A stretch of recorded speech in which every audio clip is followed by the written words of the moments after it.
उत्तर प्रदेश में बेसिक शिक्षा के जो इतने भी स्कूल हैं, सरकारी स्कूल, उनमें अध्यापक ऑनलाइन हाजिरी दर्ज कराएंगे। इस आदेश को जारी हुए 5वां दिन है आज। 8 तारीख को आदेश जारी हुआ था कि 8 तारीख से शुरू होगा कार्यक्रम। अभी तक ऑनलाइन हाजिरी के मसले पर सरकारी आदेश के अनुपालन में शिक्षा विभाग कोई बड़ी सफलता नहीं पा पाया, ये जान लीजिए। बेसिक शिक्षा परिषद इस विषय में अभी तक कोई उल्लेखनीय सफलता नहीं पा पाई। प्रदेश भर में गाजियाबाद से गाजीपुर और बस्ती से बहराइच तक बेसिक शिक्षा के लगभग 6 लाख अध्यापकों के बीच में इस विषय पर एकता और एक राय यथावत कायम है कि जब तक हमारी मूलभूत समस्याओं का निराकरण नहीं होता, जब तक हम राज्य कर्मचारियों के समकक्ष हमको सुविधाएं और अवकाश और अन्य सेवा के जो लाभ होते वो नहीं मिलते, जब तक स्कूलों की दशा और दिशा नहीं सुधरती, तब तक हम ऑनलाइन हाजिरी नहीं लगाएंगे। अब दोनों तरफ से रस्सी खिंच रही है, तनाव पड़ रहा है। एक तरफ शासन, दूसरी तरफ अध्यापक वर्ग। और इस बीच में हालत ये कि अभी मैं एक सूची देख रहा था केवल हरदोई जनपद की, जिसमें करीब 85 विद्यालय हैं ऐसे जिनको जिलाधिकारी ने 18 अगस्त तक के लिए बंद कर दिया। किस लिए? चूंकि वहां पानी इस कदर भर गया कि उन विद्यालयों तक पहुंचना ही असंभव हो गया। 83 या 85 विद्यालय, अकेले हरदोई की बात बता रहा हूं, एक जिले की। बस्ती, बहराइच, कुशीनगर, पडरौना, आजमगढ़ क्या स्थिति है वो छोड़ दीजिए, ये तो हरदोई की बात बता रहा हूं। अब जहां स्कूल इसलिए बंद हो गए कि वो टापू में तब्दील हो गए, चारों तरफ जलमग्न हो गए, जल ही जल, ऊपर जल, नीचे जल ही जल ही जल। अब वहां क्या ऑनलाइन क्या ऑफलाइन, वहां तो सारी लाइन ही खराब हो गई। और यही बात बार बार अध्यापक उठाते भी हैं कि पहले स्कूलों की दशा तो सुधारिए।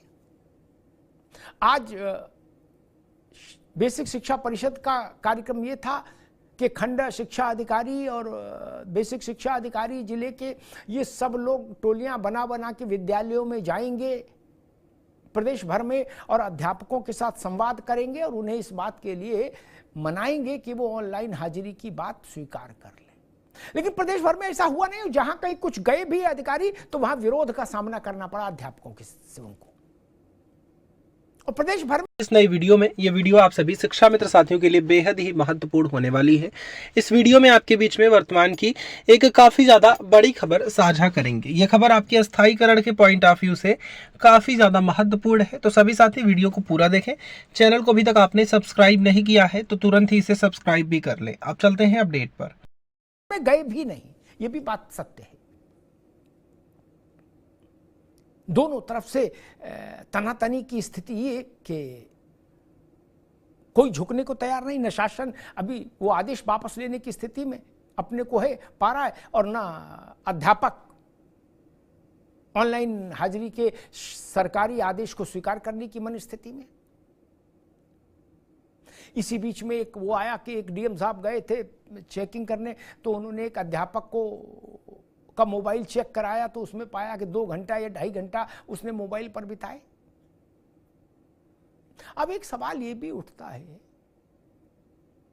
कि खंड शिक्षा अधिकारी और जिला से बेसिक शिक्षा अधिकारी और दुनिया के जितने भी शासन प्रशासन से जुड़े अधिकारी हैं, इनके सबके मैसेज भी तो मोबाइल पर ही आ रहे हैं। मास्टर के, हेडमास्टर के नहीं आ रहे ना।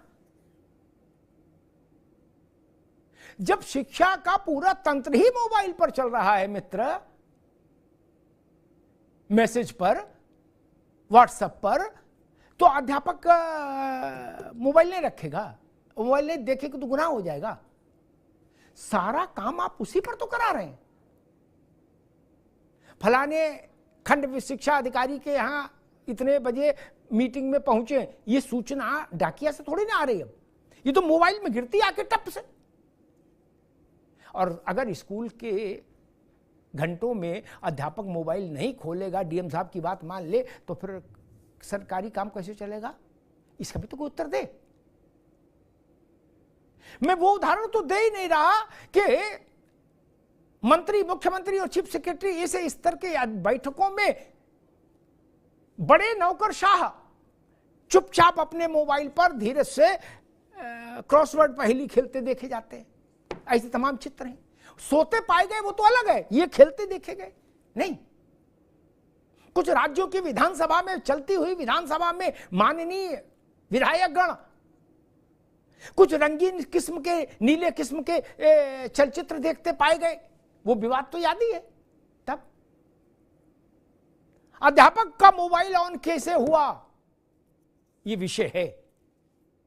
विधायक जी वहां सांस्कृतिक कार्यक्रम फोन पे चुपके से देख रहे विधानसभा के अंदर, उसका कौन जवाब देगा? और बड़े अधिकारी, आईएएस स्तर के अधिकारी अपनी बड़ी गंभीर बैठकों में मोबाइल पर क्रॉसवर्ड पहेली सॉल्व कर रहे हैं, उसका कौन जवाब देगा? प्राइमरी स्कूल के टीचर पर तो नियम लागू है, ठीक बात है, लेकिन हाकिमों पर भी नियम लागू होना चाहिए कि नहीं? यही स्थिति विकट है। ऑनलाइन हाजिरी क्या बेसिक शिक्षा निदेशालय में ये लागू है, जहां से उत्तर प्रदेश भर के 6 लाख अध्यापक नियंत्रित हैं? क्या जिला बेसिक शिक्षा अधिकारी के कार्यालय में ये नियम लागू है? क्या खंड विकास शिक्षा अधिकारियों में ये नियम लागू है? क्या जिले की कलेक्ट्रेट में ये नियम लागू है? अगर नहीं तो पहले वहां कर लो, वो हाकिम लोग हैं, फिर इन छोटे लोगों में कर लेना लागू। उल्टी गंगा बहाना चाह रहे हो।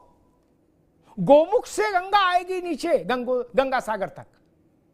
गोमुख कहां है? गोमुख है बेसिक शिक्षा निदेशालय, शिक्षा मंत्रालय, शिक्षा विभाग, शिक्षा सचिवालय। वहां से शुरू करिए और जब सब हो जाए ऑनलाइन तो मास्टरों को भी ऑनलाइन कर दीजिएगा, लेकिन वहां से शुरू करिए ना। यही बुनियादी सवाल है। हमारे साथियों ने एक रिपोर्ट तैयार की, जरा उस रिपोर्ट को देखिए, फिर मेहमानों से परिचय करें और फिर बहस में चलें।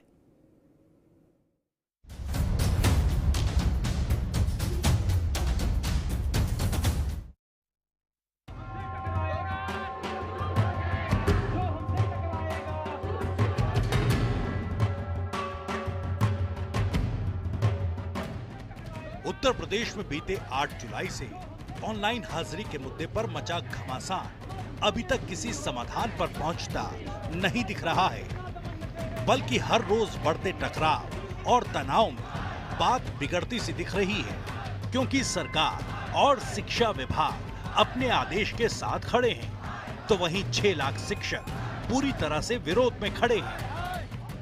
जो हमारे साथी जो इंटीरियर में है, जहाँ जाने का रास्ता नहीं है, जहाँ बिजली नहीं है, तो जो हमारे शिक्षक साथी जो इंटीरियर में हैं हमारे, जिनके लिए रास्ता नहीं है पहुँचने का, बड़ी राह दुर्गम है वहाँ की जाने की विद्यालयों की, वो कैसे देंगे समय से उपस्थिति? हम लोग सुबह अपने घर से 6:30 बजे निकलते हैं, तभी हम लोग यहाँ पहुँच सकते हैं। रास्ते में इमरजेंसी में कोई एक्सीडेंट हो गया, कुछ भी हो गया, हम उसमें जाम में